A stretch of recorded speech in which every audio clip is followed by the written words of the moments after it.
before you today. And with that, I'm happy to try to answer any questions that you might have. Thank you, Commissioner, for that presentation. Before you go around the table and ask questions, I just had a couple of procedural questions real quick. At your last public hearing, you mentioned there was 700 comments. On the last draft, which we're really talking about here today, was there any public hearing on that draft itself? Well, so there was the original MDP that was introduced, had a public hearing, had 300 people comment during that public comment period, and then issued the draft decision last year.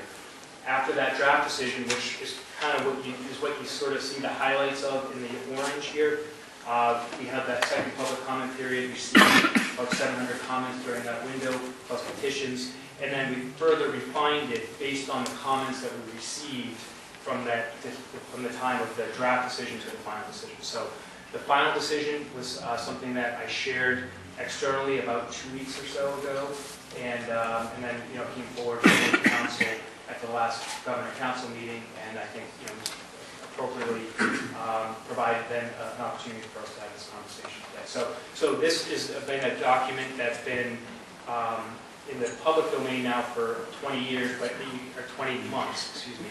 But as you can see, there's been a natural evolution and progression associated with it as a result of the feedback that we've received from the public. So I appreciate that. So in essence, the last final plan, really the last public hearing was this past summer. Last summer was the last public comment period. Okay. It was from like April through June.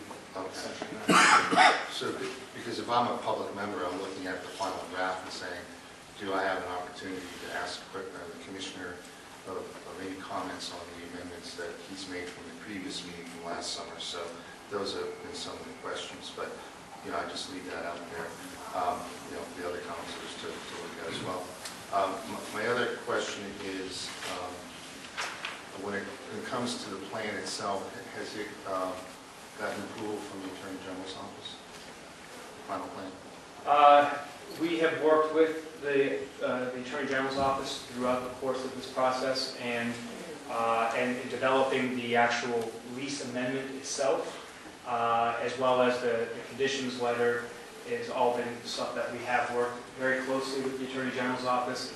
And in fact, the Attorney General's office brought in outside counsel that has specialty within this type of an area, so that we could make sure that we had belt and suspenders. Okay, thank you.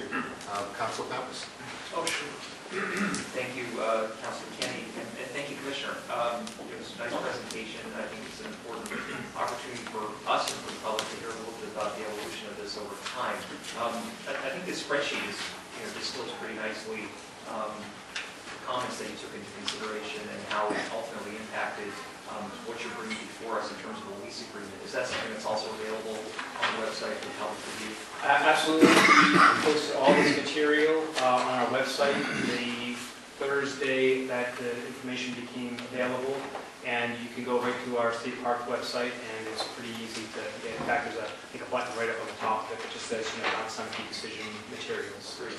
So all this information from the MDP to the lease itself, the maps, the public comments, the different generations are